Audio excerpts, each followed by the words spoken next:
Rumania e ka therë në sy kombëtaren e Kosovës në futboll për faktin se ende kanë të freskët ndeshjen e ndërprerë në Bukuresht, ku rezultati ishte 0-0 dhe gjobën që morën më pas nga UEFA për thirrje të rastësisë. Kosova do të përballet me Slovakinë e Rumania me Turqinë në play-offin e botrorit dhe një përballje mes të dyjave në finalen e këtij play-offi mund të jetë e mundshme. Këto ndeshje do të luhen me 26 mars të vitit të ardhshëm, por tensioni ndihet deri tani.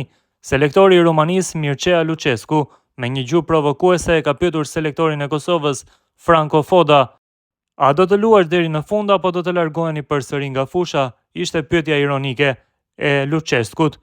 I Luce zbuloi se Foda i tha atij se do të donte që Rumania dhe Kosova të takoheshin në finalen e Kupës së Botës, ndeshje kjo që mund të luhet në Fadil Vokri të Prishtinës, dhe përgjigjja e trajnerit nuk vonoi shumë, shkruan media rumune Digisport. Foda më uroi fat dhe më tha se do të donte që ne të kualifikoheshim dhe të luanim në finale me të, me Kosovën. Unë i thash, shpresoj që kësaj radhe ju do të luani deri në fund, apo planifikoni që të largoheni nga fusha sërish. Ai nuk më tha asgjë pas kësaj, tregoi Lucescu sipas Golazzo.